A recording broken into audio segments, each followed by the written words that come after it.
Welcome to readers and the monk. यहां हम सिर्फ किताबें नहीं पढ़ते, उन्हें महसूस करते हैं। हर किताब के पन्नों में छिपी होती है एक नई सोच, एक नई दिशा। यहां हम आपको उन शब्दों की यात्रा पर ले चलते हैं जो आपकी सोच को बदल देंगे और जीवन को निखार देंगे। बुक 0 to 1 हमें सिखाती है कि असली नवाचार क्या होता है। कुछ नया बनाना जो पहले कभी नहीं था। ये किताब बताती है कि कैसे हम 0 से 1 तक पहुंच सकते हैं, यानी कुछ ऐसा बनाना जो दुनिया में पहली बार हो, न कि वही चीज बार बार कॉपी करना। ऑथर पीटर थील एक अमेरिकी उद्यमी, निवेशक और विचारक है। उन्होंने पेपैल और पलंतिर टेक्नोलॉजीज जैसी कंपनियां शुरू की और फेसबुक के शुरुआती निवेशकों में से एक है। वे ऐसे व्यक्ति हैं जो भीड़ से अलग सोचने और भविष्य को गढ़ने में विश्वास रखते हैं। उनकी सोच सरल है। Don't copy, create something new.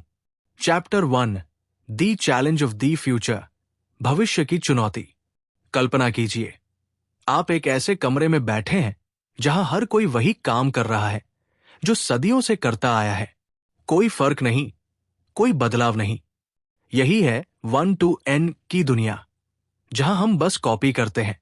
लेकिन पीटर थील हमें बताते हैं, सच्ची प्रगति तब होती है जब हम 0 से 1 तक जाते हैं, जब हम कुछ ऐसा बनाते हैं जो पहले कभी नहीं था। वो कहते हैं, अगला बिल गेट्स कोई नया ऑपरेटिंग सिस्टम नहीं बनाएगा। अगला स्टीव जॉब्स कोई और आईफोन नहीं बनाएगा। अगर आप वही कर रहे हैं जो सब कर रहे हैं, तो आप सीख नहीं रहे, बस दोहरा रहे हैं। भविष्य की सबसे बड़ी चुनौती यही है, भीड़ से अलग सोचना। जहां पूरी दुनिया ग्लोबलाइजेशन में विश्वास करती है, यानी जो काम कहीं सफल हुआ उसे हर जगह कॉपी करो। वही थील कहते हैं कि हमें टेक्नोलॉजी पर विश्वास करना चाहिए, यानी नई चीजें बनाना, नई संभावनाएं खोलना। वो उदाहरण देते हैं, अगर चीन वही सब कॉपी करता रहा जो अमेरिका कर चुका है, तो दुनिया में प्रदूषण, गरीबी और संसाधनों की कमी बढ़ेगी। क्योंकि कॉपी करने से संख्या बढ़ती है, लेकिन गुणवत्ता नहीं। थील का कहना है, हर महान इनोवेशन एक बार ही होता है। हर बार जब आप कुछ नया करते हैं, आप 0 से 1 तक पहुंचते हैं। और यही असली उद्यमिता है, कुछ ऐसा बनाना जो पहले किसी ने सोचा भी ना हो। वो एक सवाल पूछते हैं, ऐसा कौन सा सच है जिस पर बहुत कम लोग आपसे सहमत होंगे?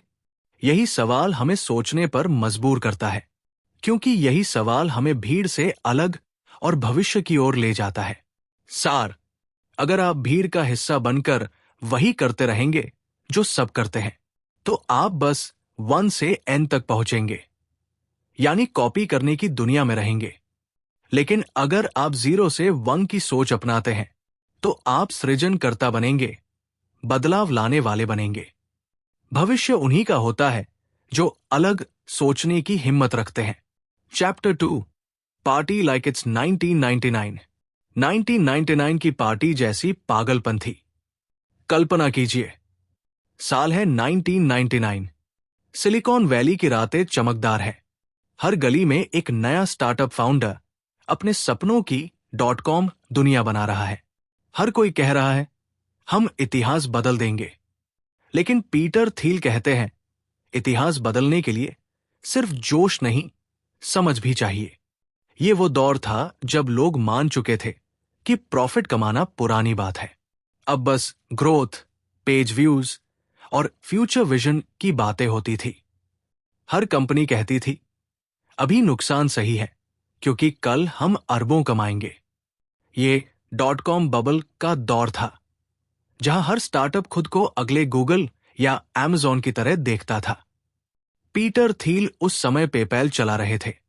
वो बताते हैं कि उस दौर में एक तरह की मैडनेस थी। लोग बिना सोचे, बिना प्लान के बस ट्रेंड के पीछे भाग रहे थे। पेपैल भी तब नया था और उन्हें पता था, हमें तेजी से बढ़ना होगा, वरना ये पागल दौड़ हमें कुचल देगी। उन्होंने एक चाल चली, हर नए यूजर को $10 देना और उसके दोस्त को भी $10 देना अगर वो पेपैल से जुड़ जाए। ये चाल चली, पेपैल का यूजर बेस बेतहाशा बढ़ गया।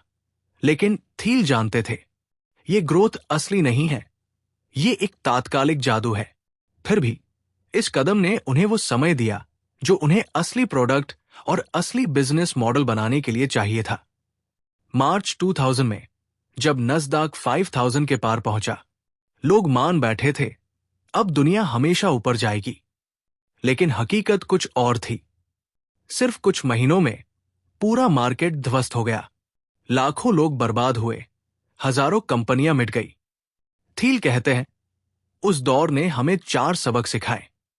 एक, मेक इंक्रीमेंटल एडवांसेस, धीरे चलो, छोटे कदम भरो। 2, स्टे लीन एंड फ्लेक्सिबल, ज्यादा खर्च मत करो, प्रयोग करते रहो। 3, इंप्रूव ऑन कॉम्पिटिशन, जो है उसे थोड़ा बेहतर बनाओ। 4, focus on product not sales, बस अच्छा प्रोडक्ट बनाओ, बाकी खुद बिकेगा। लेकिन थील यहां भी उल्टा सोचते हैं। वो कहते हैं, it is better to risk boldness than triviality, a bad plan is better than no plan, competitive markets destroy profits, sales matter as much as product। उनके अनुसार 1999 का सबसे बड़ा सबक यही था।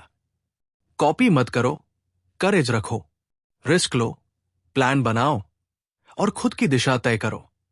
सार, भीड़ का हिस्सा बनना आसान है, लेकिन विजेता वही होता है जो शोर में भी सोच पाता है। 1999 की पार्टी ने हमें बताया, सक्सेस केवल जोश से नहीं आती, डायरेक्शन से आती है। अगर आप स्टार्टअप, करियर या जीवन में कुछ नया कर रहे हैं तो याद रखिए, रिस्क लेना पागलपन नहीं है, बिना सोच के भागना पागलपन है। Be bold but be wise. Chapter 3, all happy companies are different. हर सफल कंपनी अलग होती है। कहते हैं, सफलता के 1000 रास्ते हैं, लेकिन असफलता का एक ही कारण, भीड़ में खो जाना। पीटर थील इस अध्याय में एक बहुत गहरा सवाल पूछते हैं, ऐसी कौन सी वैल्यू वाली कंपनी है जिसे कोई नहीं बना रहा? वो बताते हैं कि ज्यादातर लोग सोचते हैं, अगर मैं कुछ ऐसा करूं जो बाकी कर रहे हैं तो मैं भी सफल हो जाऊंगा। लेकिन यही सोच हमें भीड़ का हिस्सा बना देती है। सफल कंपनियां वही होती हैं जो कुछ नया करती हैं, कुछ अलग सोचती है। थील एक उदाहरण देते हैं, एयरलाइंस हर साल अरबों डॉलर की वैल्यू बनाती है, लेकिन उनके मुनाफे इतने कम होते हैं कि हर पैसेंजर से मुश्किल से कुछ पैसे ही बचते हैं। वही गूगल कम वैल्यू बनाता है, पर उसका प्रॉफिट मार्जिन 100 गुना ज्यादा है। क्यों? क्योंकि गूगल का कोई असली प्रतिद्वंदी नहीं, वो मोनोपोली है, जबकि एयरलाइंस कंपटीशन में फंसी है। थील कहते हैं, कैपिटलिज्म और कंपटीशन एक दूसरे के दुश्मन है। सुनने में अजीब लगता है, लेकिन सच है। जहां परफेक्ट कंपटीशन होता है, वहां कोई कंपनी लंबे समय तक पैसा नहीं कमा सकती, क्योंकि हर कोई वही कर रहा है जो दूसरा कर रहा है, और अंत में प्रॉफिट सबके बीच बंट जाता है। लेकिन जो कंपनी मोनोपोली बन जाती है, यानी इतनी अलग और बेहतर कि कोई उसकी बराबरी ही न कर सके, वो न सिर्फ सर्वाइव करती है, बल्कि दुनिया बदल देती है। गूगल, एप्पल, फेसबुक, इन सब ने कुछ ऐसा बनाया जो पहले किसी ने नहीं सोचा था। थील आगे बताते हैं कि हर कंपनी अपने आप को झूठ बोलती है। मोनोपोली कंपनियां कहती हैं, हम तो छोटे हैं, बहुत कंपटीशन है, और कॉम्पिटिटिव कंपनियां कहती हैं, हम तो अनोखे हैं, कोई हमारी तरह नहीं। असलियत इसके उलट होती है। गूगल खुद को एक टेक कंपनी कहता है ताकि वो मोनोपोली ना लगे, और छोटे रेस्टोरेंट खुद को यूनिक कहते हैं ताकि कंपटीशन छिपा सके। थील कहते हैं, बिजनेस की दुनिया में 2 ही तरह की कंपनियां होती हैं, या तो जो कंपटीशन में मर रही है, या वो जो मोनोपोली बनकर जी रही है। हर हैप्पी कंपनी अपनी तरह की होती है, क्योंकि उसने एक यूनिक प्रॉब्लम सॉल्व किया है जिसका जवाब किसी और के पास नहीं था। सार, अलग होना रिस्क नहीं है, ये सक्सेस का रास्ता है। अगर आप किसी भी क्षेत्र में कुछ कर रहे हैं तो दूसरों से कॉम्पीट करने की बजाय खुद को क्रिएट कीजिए। कॉपी करने से आप भीड़ में खो जाएंगे। पर कुछ नया करने से आप अपनी पहचान बना लेंगे। Competition kills creativity, but originality creates monopoly. याद रखिए, हर खुश कंपनी, हर सफल इंसान हमेशा अलग सोचता है और अलग करता है। Chapter 4, the ideology of competition, प्रतिस्पर्धा की विचारधारा। कहते हैं कंपटीशन आपको मजबूत बनाती है, लेकिन पीटर थील कहते हैं कंपटीशन आपको अंधा बना देती है। वो बताते हैं हमारी शिक्षा, हमारी नौकरी और हमारी सोच, सब कुछ हमें एक दूसरे से तुलना करने पर मजबूर करता है। हम बचपन से सिखाए जाते हैं, टॉप पर आओ, दूसरों से बेहतर बनो।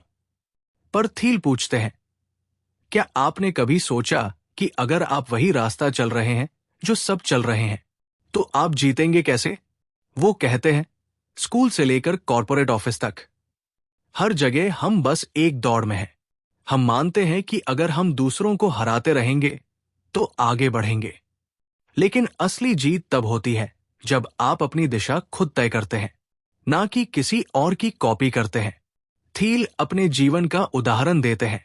वो स्टैनफोर्ड में टॉपर थे, फिर लॉ स्कूल गए और फिर जज बनने के लिए इंटरव्यू दिए। उनका सपना था सुप्रीम कोर्ट क्लर्क बनना, क्योंकि वो सोचते थे कि यही अल्टीमेट सक्सेस है। लेकिन जब वो चयनित नहीं हुए तो उन्हें लगा कि उन्होंने सब कुछ खो दिया। पर समय ने दिखाया वो हार उनकी सबसे बड़ी जीत थी। अगर वो सफल हो जाते तो शायद पेपैल या पलंतीर जैसी कंपनियां कभी जन्म नहीं लेती। वो कहते हैं हम सब अपने भीतर एक योद्धा लेकर चलते हैं, पर कई बार वो गलत युद्ध लड़ रहा होता है। कॉलेज के टॉपर्स इन्वेस्टमेंट बैंकिंग या कंसल्टिंग में जाते हैं क्योंकि वही दूसरों की सफलता का पैमाना होता है, लेकिन उस दौड़ में ड्रीम मर जाता है और डायरेक्शन खो जाती है। थील बताते हैं कि कंपटीशन असल में युद्ध की तरह है, जहां हर कोई लड़ रहा है पर किसी को नहीं पता क्यों। माइक्रोसॉफ्ट और गूगल जैसे दिग्गज एक दूसरे से लड़ते रहे, ब्राउजर, ओएस, सर्च इंजन, हर मोर्चे पर। और जब वो लड़ते रहे तब एप्पल ने चुपचाप पूरी दुनिया बदल दी। वो कहते हैं जब आप किसी से कॉम्पीट करते हैं तो आप उसकी स्ट्रैटेजी फॉलो करते हैं, ना कि अपनी सोच बनाते हैं। सफलता का असली मंत्र यही है, डोंट कॉम्पीट, क्रिएट। सार, दुनिया जीतने की शुरुआत खुद से जीतने से होती है। अगर आप हर चीज को युद्ध की तरह देखेंगे तो शायद आप सबको हरा देंगे, लेकिन खुद को खो देंगे। कंपटीशन आपको दूसरों के जैसा बनाता है, पर क्रिएशन आपको अपनी पहचान देता है। याद रखिए, जो भीड़ से लड़ता है वो थक जाता है, जो खुद से लड़ता है वो बदल जाता है, और बदलाव ही असली जीत है। चैप्टर 5, लास्ट मूवर एडवांटेज, आखिरी कदम का फायदा। जरा सोचिए, इतिहास में हर बड़ा नाम, गूगल, अमेज़न, फेसबुक, एप्पल, क्या ये सब पहले आए थे? नहीं, इनसे पहले भी सर्च इंजन थे, ऑनलाइन स्टोर थे, सोशल नेटवर्क थे। लेकिन फर्क ये था, इन सब ने आखिरी चाल सही चली। पीटर थील इस अध्याय में एक नया कॉन्सेप्ट पेश करते हैं, फर्स्ट मूवर एडवांटेज नहीं, बल्कि लास्ट मूवर एडवांटेज। वो कहते हैं कई लोग जल्दी शुरू करते हैं और जल्दी खत्म भी हो जाते हैं, पर असली विजेता वो होता है जो आखिरी तक टिके रहकर पूरा खेल जीत ले। वो उदाहरण देते हैं, न्यूयॉर्क टाइम्स और ट्विटर, दोनों का काम एक ही, लोगों तक खबरें पहुंचाना। लेकिन ट्विटर की वैल्यू $24 बिलियन से ज्यादा थी, जबकि न्यूयॉर्क टाइम्स का मार्केट वैल्यू उसका एक छोटा हिस्सा था। क्यों? क्योंकि ट्विटर को लोग भविष्य मानते थे और न्यूयॉर्क टाइम्स को अतीत। थील कहते हैं किसी बिजनेस की वैल्यू सिर्फ आज के प्रॉफिट से नहीं, बल्कि भविष्य में आने वाले कैश फ्लो से तय होती है। यानी जितना लंबा और स्थिर आपका भविष्य होगा, उतनी ही बड़ी आपकी आज की वैल्यू होगी। लेकिन असली सवाल यह है, ऐसा बिजनेस कैसे बने जो टिके रहे? थील 4 राज बताते हैं। एक प्रोप्राइटरी टेक्नोलॉजी, ऐसी चीज बनाओ जो 1 Xerox बेहतर हो, जैसे गूगल का सर्च एल्गोरिदम जिसे कोई कॉपी नहीं कर सका। 2 नेटवर्क इफेक्ट, जितने ज्यादा लोग जुड़े आपका प्रोडक्ट उतना ही उपयोगी होता जाए। जैसे फेसबुक जिसने अपने यूजर्स के साथ एक्सपोनेंशियली ग्रो किया। 3 इकोनॉमीज ऑफ स्केल, जितने बड़े बनो उतना ही सस्ता और प्रभावी बनो। सॉफ्टवेयर इसका सबसे अच्छा उदाहरण है। 4 ब्रांडिंग, एक ऐसा नाम बनाओ जो सिर्फ प्रोडक्ट न हो बल्कि अनुभव बन जाए। जैसे एप्पल जिसने तकनीक को एक भरोसे की भावना में बदल दिया। थील कहते हैं, हर बिजनेस को छोटा शुरू करो लेकिन उसे बड़ा सोचो, क्योंकि मोनोपोली वही बनती है जहां शुरुआत फोकस्ड हो और दृष्टि लिमिटलेस। वो कहते हैं, Amazon ने सिर्फ किताबों से शुरुआत की लेकिन धीरे धीरे हर चीज का बाजार बन गया। यानी मोनोपोली पहले छोटी जगह पर जीतने से बनती है, फिर उसे फैलाने से। सार, तेजी से नहीं, गहराई से जीतिए। जल्दी शुरुआत करने से नहीं बल्कि लंबे समय तक टिके रहने से असली सफलता मिलती है। हर वो इंसान जो जल्दी जीतने की बजाय लंबे खेल की सोचता है वही अंत में इतिहास लिखता है। याद रखिए, पहला कदम लेने वाला याद नहीं रहता, आखिरी तक टिके रहने वाला याद रखा जाता है। जीवन और बिजनेस दोनों में यही असली लास्ट मूवर एडवांटेज है। Chapter 6, you are not a lottery ticket. तुम कोई लॉटरी टिकट नहीं हो। कभी आपने सोचा है, क्या हमारी जिंदगी सच में किस्मत पर निर्भर करती है? क्या सफलता बस लॉटरी जीतने जैसा खेल है? पीटर थील कहते हैं, नहीं, जिंदगी लॉटरी नहीं, एक सोच समझ कर लिया गया फैसला है। वो बताते हैं कि आज की दुनिया में ज्यादातर लोग अनिश्चितता को एक सच्चाई मान चुके हैं। हम सुनते हैं, कोई नहीं जानता भविष्य में क्या होगा, बस मेहनत करो, किस्मत अच्छी हुई तो मिल जाएगा। लेकिन थील कहते हैं, ये सोच हमें कमजोर बनाती है क्योंकि हम जिम्मेदारी छोड़ देते हैं। वो हमें 2 तरह के लोगों के बारे में बताते हैं। एक, जो मानते हैं कि दुनिया रैंडम है यानी लक ड्रिवन, और दूसरे जो मानते हैं कि दुनिया डिटर्मिनिस्टिक है यानी कारण और दिशा से चलती है। थील कहते हैं, अगर आप मानते हैं कि सब लक पर है तो आप कभी बड़ा नहीं सोचेंगे क्योंकि आपको लगेगा कि कुछ भी आपके बस में नहीं। लेकिन अगर आप मानते हैं कि दुनिया समझने योग्य है तो आप उसे बदल भी सकते हैं। वो याद दिलाते हैं, हर महान उद्यमी, हर विजनरी जैसे एलोन मस्क, स्टीव जॉब्स या बिल गेट्स कभी लक पर नहीं चले। उन्होंने अपनी कल्पना, विजन और फोकस से वो भविष्य बनाया जो बाकी लोग सिर्फ संयोग समझते थे। थील कहते हैं, लक में विश्वास करना आसान है क्योंकि वो जिम्मेदारी हटाता है। अगर चीजें गलत हो तो हम कह सकते हैं किस्मत खराब थी, लेकिन अगर आप मानते हैं कि दुनिया डिटर्मिनिस्टिक है तो आपको सोचना पड़ेगा, मैं क्या अलग कर सकता हूं? और यही सवाल आपको 0 से 1 तक ले जाता है। वो बताते हैं, उद्यमी को लक पर नहीं, लॉजिक पर विश्वास रखना चाहिए। हर स्टार्टअप, हर आइडिया को एक ठोस सोच, स्पष्ट दिशा और पर्पस के साथ शुरू करना चाहिए, क्योंकि जब आप अपने भविष्य को डिजाइन करने लगते हैं तब आप लॉटरी टिकट नहीं बल्कि भविष्य के निर्माता बन जाते हैं। थील कहते हैं, आपका जीवन कोई संयोग नहीं है, ये आपके चुनावों, आपके विश्वासों और आपके विजन का परिणाम है। सार, किस्मत पर नहीं, क्षमता पर भरोसा रखिए। हर बार जब आप कहते हैं देखते हैं क्या होता है, तो आप अपने भविष्य की ड्राइविंग सीट छोड़ रहे हैं। सफल लोग अपने जीवन के निर्माता होते हैं। वे लक नहीं, लॉजिक और फेथ इन सेल्फ पर विश्वास करते हैं। याद रखिए, आप कोई लॉटरी टिकट नहीं है, आप वो इंसान हैं जो खुद अपनी जीत की स्क्रिप्ट लिख सकता है। Chapter 7, follow the money. पैसे के पीछे क्या है? कल्पना कीजिए, आप किसी बिजनेस मीटिंग में बैठे हैं और हर कोई सिर्फ एक बात कर रहा है, रेवेन्यू, प्रॉफिट, ग्रोथ। लेकिन क्या कभी आपने ये सोचा है कि सफल कंपनियां पैसे के पीछे भागती हैं या वैल्यू के पीछे?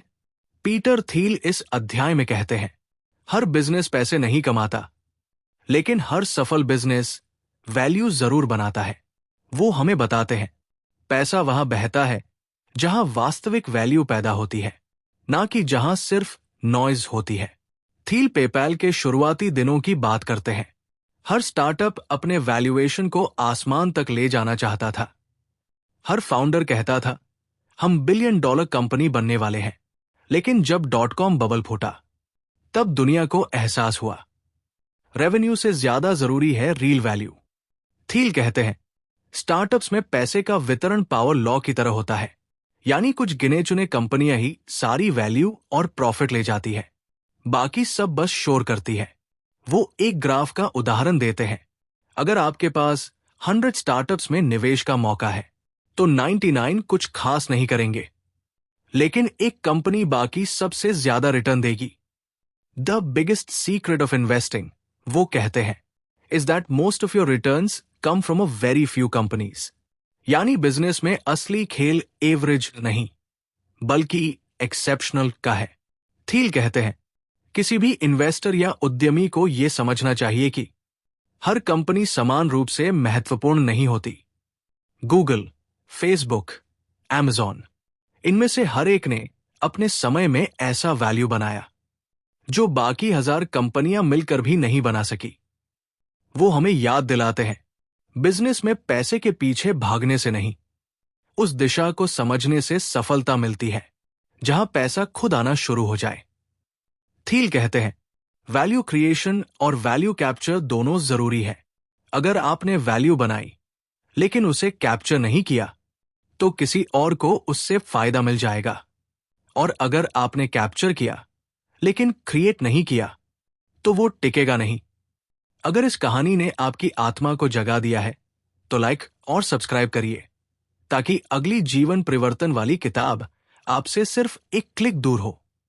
सार, पैसे के पीछे मत भागो, उस काम के पीछे भागो जो दूसरों के जीवन में फर्क लाए। जब आप वैल्यू क्रिएट करते हैं, तो पैसा अपने आप आपके पीछे आता है। लेकिन जब आप सिर्फ पैसा कमाने के लिए काम करते हैं, तो वैल्यू खो जाती है और पैसा भी टिकता नहीं। याद रखिए, सफलता का असली नियम है, पहले वैल्यू दो, फिर वैल्यू पाओ। और वही कंपनियां अमर होती हैं जो सिर्फ पैसा नहीं, पर्पस बनाती है। चैप्टर 8, सीक्रेट्स, रहस्य जो सबके सामने होते हुए भी छिपे हैं। कभी आपने सोचा है, दुनिया में जो सबसे बड़ी खोजें हुई है, वो किससे शुरू हुई? किस्मत से? नहीं, वो शुरू हुई एक सीक्रेट से, एक ऐसे सच से जिसे बाकी लोग देख ही नहीं पाए। पीटर थील कहते हैं, हर महान खोज, हर सफल कंपनी एक ऐसे सीक्रेट पर टिकी होती है जो दुनिया की नजरों के सामने होते हुए भी छिपा होता है। वो बताते हैं, आज की दुनिया 2 तरह के लोगों से भरी है। एक वो जो कहते हैं, अब सब कुछ खोज लिया गया है, और दूसरे वो जो मानते हैं, अभी बहुत कुछ बाकी है। थील का मानना है कि अगर आप मान चुके हैं कि अब कोई सीक्रेट नहीं बचा, तो आप भीड़ में खो चुके हैं। लेकिन अगर आप ये मानते हैं कि हर समस्या के भीतर एक नया सीक्रेट छिपा है, तो आप 0 से 1 तक पहुंचने की राह पर हैं। वो बताते हैं कि आजकल के समाज में लोग सीक्रेट खोजने से डरते हैं, क्योंकि सीक्रेट खोजना मतलब है भीड़ से अलग जाना, लोगों की सोच को चुनौती देना, और ये आसान नहीं है। थील कहते हैं, सोसाइटी हमें सिखाती है कि जो दिख रहा है वही सच है, लेकिन सच्चा इनोवेटर वो है जो पूछता है, जो नहीं दिख रहा वो क्या है? वो उदाहरण देते हैं, गूगल ने ये सीक्रेट समझा कि इंटरनेट पर हर सवाल का जवाब एक एल्गोरिदम दे सकता है। स्पेसएक्स ने ये सीक्रेट खोजा कि रॉकेट्स रीयूजेबल हो सकते हैं, और एयरबीएनबी ने ये सीक्रेट देखा कि हर घर एक होटल बन सकता है। हर बार जब किसी ने दुनिया से अलग देखा, एक नया सच सामने आया, और उसी सच ने एक नया युग शुरू किया। थील कहते हैं, सीक्रेट्स खोजने के लिए क्यूरियोसिटी चाहिए, करेज चाहिए और क्लैरिटी चाहिए। अगर आप वही करते हैं जो सब कर रहे हैं, तो आपको वही मिलेगा जो सबको मिला, लेकिन अगर आप एक नया सवाल पूछेंगे तो शायद दुनिया का चेहरा बदल देंगे। सार, हर इंसान के भीतर एक खोजी छिपा है। सीक्रेट कोई जादू नहीं, बल्कि दुनिया को अलग नजर से देखने की कला है। जब आप भीड़ की आंखों से नहीं, अपनी आत्मा की आंखों से देखना शुरू करते हैं तो दुनिया आपको सीक्रेट्स दिखाने लगती है। याद रखिए, जो सवाल सब पूछते हैं उनके जवाब ही सब जानते हैं, पर जो सवाल कोई नहीं पूछता, वहीं से शुरुआत होती है एक नई दुनिया की। चैप्टर 9, फाउंडेशंस, नींव, जहां से सब शुरू होता है। हर ऊंची इमारत की खूबसूरती उसके शीशों में नहीं, उसकी नींव में छिपी होती है। इसी तरह हर सफल कंपनी, हर विजेता की कहानी किसी एक मजबूत शुरुआत से बनती है, जो सबको दिखाई नहीं देती पर सब कुछ संभालती है। पीटर थील कहते हैं, a startup messed up at its foundation cannot be fixed. यानी अगर नींव कमजोर है तो चाहे ऊपर कितना भी रंगरोगन कर लो, वो इमारत एक दिन गिर ही जाएगी। वो बताते हैं कि किसी भी स्टार्टअप की शुरुआत सिर्फ आइडिया से नहीं होती, बल्कि टीम, विश्वास और मिशन से होती है। कई लोग सोचते हैं कि फंडिंग, मार्केटिंग या टेक्नोलॉजी सबसे जरूरी है, लेकिन थील कहते हैं, नहीं, सबसे जरूरी है फाउंडेशन। वो पेपैल के शुरुआती दिनों को याद करते हैं। टीम छोटी थी, संसाधन सीमित थे, पर हर व्यक्ति का विश्वास एक था, दुनिया में डिजिटल पेमेंट्स को सरल बनाना। यही साझा विश्वास पेपैल की नींव बना, और यही वजह थी कि कठिन समय में भी वो टूटे नहीं।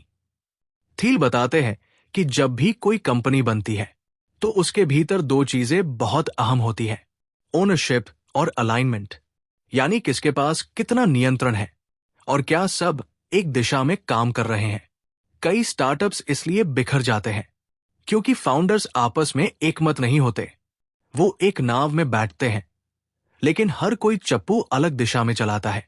थील कहते हैं, अगर शुरुआत में ही आप गलत साथियों के साथ हैं तो मंजिल चाहे जितनी खूबसूरत हो, सफर खतरनाक होगा।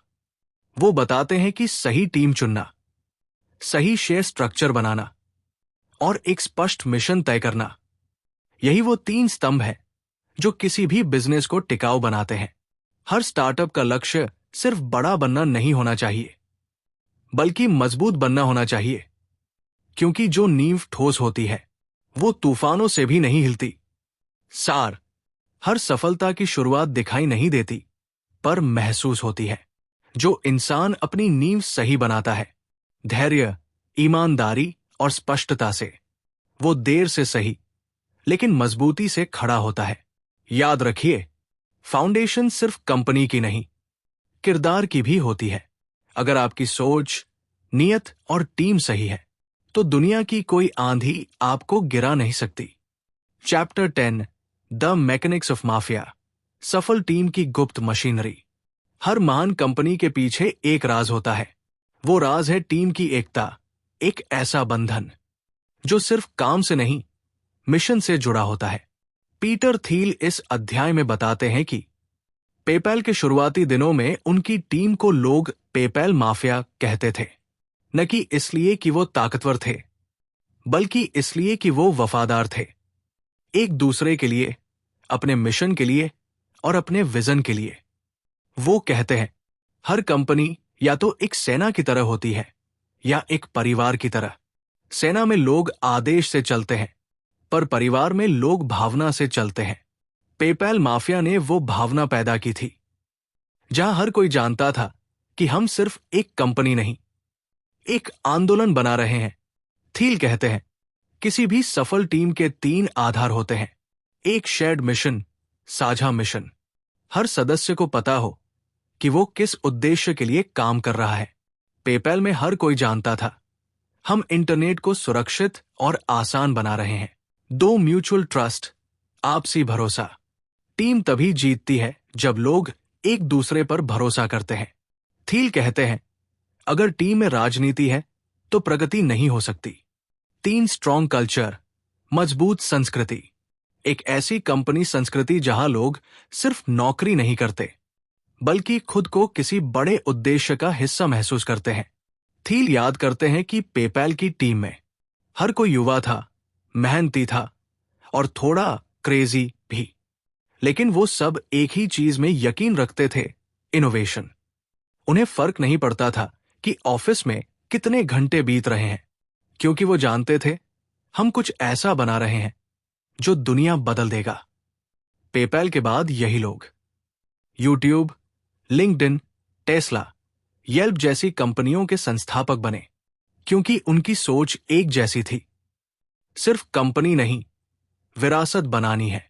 थील कहते हैं कल्चर बनाना आसान नहीं होता, लेकिन अगर एक बार सही नींव पड़ जाए तो वही संस्कृति कंपनी को अमर बना देती है। सार, टीम सिर्फ लोगों का समूह नहीं होती, वो एक सोच का परिवार होती है।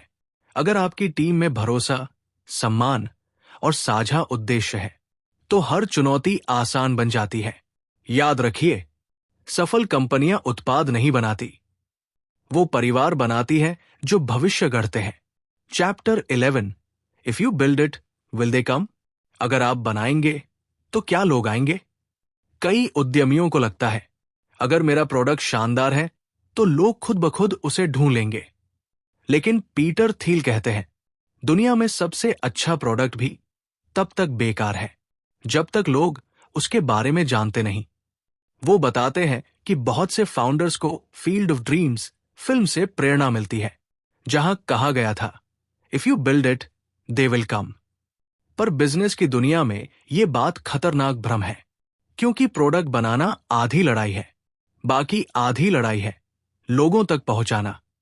थील कहते हैं सेल्स और मार्केटिंग को हम अक्सर कमतर आंकते हैं, क्योंकि हमें लगता है कि असली जादू तो प्रोडक्ट में है। लेकिन सच्चाई यह है कि बिना डिस्ट्रीब्यूशन के इनोवेशन अधूरा है। वो बताते हैं हर सफल कंपनी दो चीजों का संतुलन बनाती है, प्रोडक्ट एक्सीलेंस और इफेक्टिव डिस्ट्रीब्यूशन। वो उदाहरण देते हैं गूगल, जिसने एक शानदार सर्च इंजन बनाया, पर असली सफलता तब आई जब उसने अपने प्रोडक्ट को लाखों डिवाइसेस और ब्राउजर्स में इंटीग्रेट किया। इसी तरह पेपैल की ताकत सिर्फ उसका ऐप नहीं था, बल्कि ईबे सेलर्स और बायर्स तक पहुंचने की उसकी ग्रोथ स्ट्रैटेजी थी। थील कहते हैं कई इंजीनियर सोचते हैं कि मार्केटिंग धोखा है, लेकिन मार्केटिंग वो कला है जो किसी सच्चे विचार को दुनिया तक पहुंचाती है। वो इसे 3 स्तरों में बांटते हैं। एक, एडवर्टाइजिंग, लोगों तक अपनी पहचान पहुंचाना। 2, सेल्स, लोगों को समझाना कि उन्हें आपकी जरूरत है। 3, डिस्ट्रीब्यूशन, अपने प्रोडक्ट को उनके हाथों तक पहुंचाना। थील कहते हैं अगर आपका प्रोडक्ट शानदार है तो आपका कर्तव्य है कि आप उसे दुनिया तक पहुंचाएं, क्योंकि अगर आप नहीं पहुंचाएंगे तो कोई इंफीरियर प्रोडक्ट बेहतर मार्केटिंग से आपको हरा देगा। वो चेतावनी देते हैं कई महान प्रोडक्ट्स दुनिया ने इसलिए नहीं देखे क्योंकि उनके क्रिएटर्स ने ये मान लिया कि लोग खुद आ जाएंगे। लेकिन दुनिया व्यस्त है, उसे आपकी ब्रिलियंस देखने के लिए इशारा चाहिए। सार, सिर्फ बनाना काफी नहीं, पहुंचाना जरूरी है। सफलता की असली कला ये नहीं कि आपने क्या बनाया, बल्कि यह है कि कितने लोगों तक आपने अपनी सोच पहुंचाई।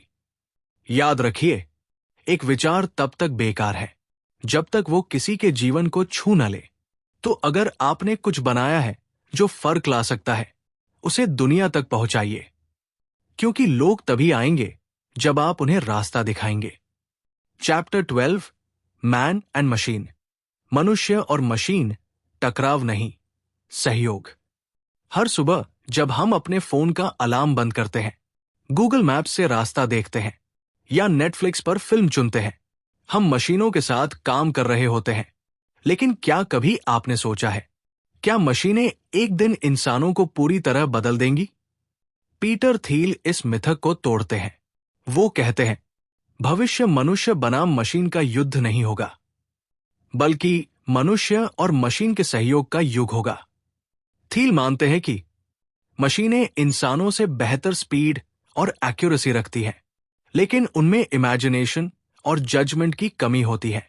दूसरी ओर, इंसान सपने देख सकता है, विचार बना सकता है और संवेदना महसूस कर सकता है जो किसी भी एल्गोरिदम के परे है। वो उदाहरण देते हैं, पेपैल में जब वो फ्रॉड डिटेक्शन सिस्टम बना रहे थे तो मशीनें पैटर्न पहचानने में माहिर थी, पर असली धोखेबाजी पहचानने में इंसानी इंट्यूशन की जरूरत थी। तो उन्होंने दोनों को मिलाया, मशीनों की डेटा प्रोसेसिंग ताकत और इंसानों की जजमेंट। परिणाम, पेपैल ने उस दौर में सबसे सुरक्षित ऑनलाइन सिस्टम बनाया। थील कहते हैं, टेक्नोलॉजी कभी हमारी जगह नहीं लेती, वो हमें और शक्तिशाली बनाती है। वो बताते हैं, असली समस्या ऑटोमेशन नहीं बल्कि डिपेंडेंस है। अगर हम मशीनों पर सोचने का काम छोड़ देंगे तो हम अपनी सबसे बड़ी ताकत, सोचने की क्षमता, खो देंगे। थील हमें चुनौती देते हैं कि हम भविष्य से डरने के बजाय उसे साथ मिलकर बनाने की सोच रखें, जैसे डॉक्टर और एआई साथ मिलकर बीमारी की पहचान करें, या शिक्षक और डिजिटल टूल साथ मिलकर शिक्षा को बेहतर बनाएं। वो कहते हैं, टेक्नोलॉजी तब खतरनाक होती है जब वो हमें रिप्लेस करे, पर तब सुंदर होती है जब वो हमें एम्पावर करे। अगर ये शब्द आपकी सोच को छू रहे हैं तो बस एक सब्सक्राइब कर दीजिए, क्योंकि यही तो हमारी रीडर्स एंड दी मंक की कड़ी है। सार, मशीनें हमारी प्रतिद्वंदी नहीं, हमारी साथी है। सच्ची बुद्धिमत्ता वही है जहां इंसान अपनी सोच, संवेदना और कल्पना को मशीन की गति और सटीकता से जोड़ देता है। याद रखिए, मशीनें गणना करती है, पर सपने सिर्फ इंसान देख सकता है। भविष्य उन्हीं का होगा जो दोनों की ताकत को जोड़कर एक नई दिशा बनाएंगे। चैप्टर 13, सीइंग ग्रीन, ग्रीन को सही तरह से देखना। साल था 2000 का दशक की शुरुआत। पूरी दुनिया ग्रीन एनर्जी की लहर में बह रही थी। हर कोई कह रहा था, हम दुनिया को बचाएंगे। सौर ऊर्जा, पवन ऊर्जा, बायोफ्यूल्स। हर स्टार्टअप इस उम्मीद से भर गया कि वो अगला टेस्ला या ग्रीन क्रांति लाएगा। लेकिन पीटर थील कहते हैं, अच्छे इरादे अगर गहरी समझ के बिना हो तो वो बस सपने बनकर रह जाते हैं। वो बताते हैं कि 2000 के दशक में हजारों ग्रीन स्टार्टअप शुरू हुए, लेकिन 90% से ज्यादा असफल हो गए। क्यों? क्योंकि सबके पास विजन था, पर एग्जीक्यूशन और स्ट्रैटेजी की कमी थी। थील कहते हैं, हर सफल कंपनी के पीछे कुछ सटीक सिद्धांत होते हैं जो ग्रीन स्टार्टअप्स ने भूल गए। वो 5 गलतियों की बात करते हैं जो ज्यादातर कंपनियों ने की। एक, इंजीनियरिंग मिस्टेक। लोगों ने नई टेक्नोलॉजी बनाने के बजाय सस्ती कॉपी बनाने की कोशिश की। 2, टाइमिंग मिस्टेक। कई स्टार्टअप्स बहुत जल्दी आ गए जब मार्केट तैयार ही नहीं था। 3, मोनोपोली मिस्टेक। हर कंपनी ने सोचा हम भी सोलर बनाएंगे, पर किसी ने यह नहीं सोचा कि हम अलग क्या करेंगे। 4, टीम मिस्टेक। कई टीमों के पास मिशन था, पर न तकनीकी गहराई थी न अनुभव। 5, डिस्ट्रीब्यूशन मिस्टेक। उन्होंने माना कि अच्छा प्रोडक्ट खुद बिक जाएगा, और जैसा हम पिछले अध्याय में सीख चुके हैं, यह सबसे बड़ी भूल है। थील कहते हैं, सफलता का रास्ता भीड़ से नहीं, स्पष्ट सोच से बनता है। उन्होंने क्लीनटेक के बजाय पलंतीर जैसी कंपनी में निवेश किया, क्योंकि वहां उन्होंने स्पष्टता और फोकस देखा। वो बताते हैं, ग्रीन होना बुरा नहीं है, पर भीड़ की तरह ग्रीन होना बेकार है। अगर आप सच में बदलाव लाना चाहते हैं तो आपको डर, ट्रेंड और भावनाओं से आगे बढ़कर तथ्य, गणना और रणनीति से सोचना होगा। सार, अच्छे इरादे अगर समझ से न जुड़े हों तो वो केवल आदर्श बनकर रह जाते हैं। हर सपना तभी साकार होता है जब उसके पीछे स्पष्ट सोच, समय की समझ और अलग दृष्टिकोण हो। याद रखिए, दुनिया को बदलने के लिए आपको सबसे पहले उसे सही तरह से देखना सीखना होगा। हर ग्रीन आइडिया तभी सफल होगा जब वो सिर्फ ट्रेंड नहीं, सच्चा समाधान बनेगा। चैप्टर 14, दी फाउंडर्स पैराडॉक्स, संस्थापक का विरोधाभास। कभी आपने गौर किया है, जो लोग दुनिया बदलते हैं वो सामान्य नहीं लगते। उनकी सोच, उनकी आदतें, यहां तक कि उनकी कमियां भी असाधारण होती है। पीटर थील कहते हैं, हर महान संस्थापक अपने भीतर एक विरोधाभास लेकर चलता है जो उसे भीड़ से अलग करता है, और कभी कभी अकेला भी। वो बताते हैं कि दुनिया अक्सर लीडर्स को दो तरह से देखती है, या तो उन्हें देवता मानती है या पागल कहकर ठुकरा देती है। लेकिन सच्चाई ये है, हर महान संस्थापक थोड़ा सा दोनों होता है। थील उदाहरण देते हैं, एलोन मस्क जैसे लोग एक और विजनरी है जो मंगल ग्रह पर जीवन की कल्पना करते हैं, और दूसरी ओर इतने जिद्दी की असंभव को भी संभव मान लेते हैं। स्टीव जॉब्स एक और परफेक्शनिस्ट थे, तो दूसरी ओर असनीय बॉस। लेकिन इन्हीं विरोधाभासों ने उन्हें महान बनाया। थील कहते हैं, फाउंडर्स ऑर्डिनरी नहीं होते क्योंकि उनका काम एक्स्ट्राऑर्डिनरी होता है। वो सिर्फ कंपनियां नहीं बनाते, वो विचारों की विरासत बनाते हैं, और इसके लिए उन्हें कभी भीड़ से अलग, कभी भीड़ के खिलाफ खड़ा होना पड़ता है। वो कहते हैं, कई बार समाज फाउंडर्स को खतरनाक मानता है क्योंकि वो नियम तोड़ते हैं, लेकिन अगर नियम तोड़ना गलत होता तो शायद दुनिया में न बिजली होती, न इंटरनेट, न पेपैल। थील हमें बताते हैं, हर संस्थापक के भीतर दो शक्तियां होती है, एक जो दुनिया जैसी है उसे स्वीकार करती है, और दूसरी जो कहती है मैं इसे बदल दूंगा। जब ये दोनों टकराती है, वहीं से जन्म लेता है नवाचार, इनोवेशन। पर थील चेतावनी भी देते हैं, ये शक्ति अगर दिशा के बिना हो तो ये विनाश भी ला सकती है। इसलिए हर संस्थापक को अपनी सोच को एथिक्स और पर्पस से जोड़ना चाहिए। सार, विरोधाभास कमजोरी नहीं, पहचान है। जो लोग भीड़ में फिट नहीं बैठते, वो अक्सर वो लोग होते हैं जो भविष्य का आकार देते हैं। हर इंसान के भीतर एक फाउंडर छिपा है, जो सपने देखता है, जो डरता भी है, पर फिर भी कोशिश करता है। याद रखिए, भीड़ के हिसाब से चलने वाले इतिहास पढ़ते हैं, और भीड़ से अलग चलने वाले इतिहास लिखते हैं। स्टैग्नेशन और सिंगुलैरिटी, ठहराव या परिवर्तन का विस्फोट। कल्पना कीजिए, आप एक चौराहे पर खड़े हैं। एक रास्ता सुरक्षित है, वही पुराना, जहां कुछ भी नया नहीं होता, और दूसरा रास्ता अज्ञात है, जहां डर है लेकिन संभावनाएं भी है। पीटर थील कहते हैं, यही दो रास्ते मानवता के सामने हैं, स्टैग्नेशन या सिंगुलैरिटी। या तो हम वही के वही ठहर जाएंगे, या एक ऐसा भविष्य बनाएंगे जहां इंसान और उसकी सोच नई सीमाएं तोड़ देगी।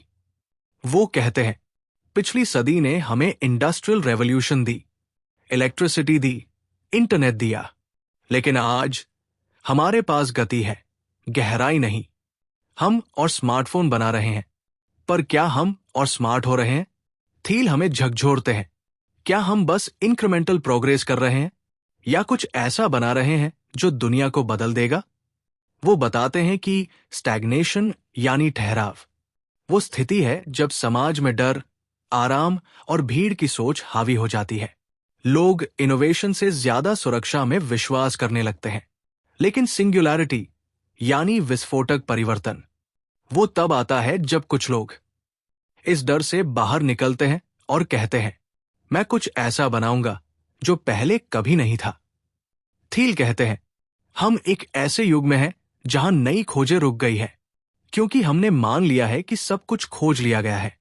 पर सच्चाई ये है, अभी सबसे अच्छा समय आने वाला है। भविष्य तय नहीं है, वो उन लोगों के हाथ में है जो 0 से 1 तक जाने की हिम्मत रखते हैं, जो सवाल पूछने से नहीं डरते, जो भीड़ से अलग सोचने की हिम्मत रखते हैं। थील कहते हैं, हर बार जब कोई व्यक्ति एक नया विचार लेकर आता है, वो मानवता को आगे बढ़ाता है, और यही है सिंगुलैरिटी, जहां एक विचार, एक खोज, एक इंसान पूरी दुनिया का रुख बदल देता है। सार, भविष्य कोई उपहार नहीं है, ये एक जिम्मेदारी है। या तो हम ठहराव में जिएंगे, या अपनी सोच से एक नई दिशा बनाएंगे। हर इंसान के भीतर एक इनोवेटर छिपा है, सवाल ये नहीं कि क्या आप कुछ बदल सकते हैं, सवाल ये है क्या आप कोशिश करने की हिम्मत रखते हैं। याद रखिए, दुनिया वही रुकती है जहां लोग सपने देखना बंद कर देते हैं। और रीडर्स एंड दी मंक के हर श्रोता को याद रखना चाहिए, आपका सपना ही वो चिंगारी है जो आने वाले कल की सिंगुलैरिटी को जन्म दे सकती है। दोस्तों, यही थी 0 to 1 की अद्भुत यात्रा। एक ऐसी किताब जो हमें सिखाती है कि असली सफलता नकल में नहीं, नवाचार में है। अगर आप इस किताब को पूरा पढ़ना चाहते हैं तो खरीदने का लिंक डिस्क्रिप्शन में दिया गया है। और अगर आप हमारे काम को सपोर्ट करना चाहते हैं तो डोनेट यूपीआई लिंक भी डिस्क्रिप्शन में है। अगर आपको ये ऑडियो बुक पसंद आई हो तो लाइक, शेयर और सब्सक्राइब जरूर करें। मिलते हैं अगली किताब के साथ एक और जिंदगी बदल देने वाली कहानी में। Stay curious, stay inspired, readers and the monk.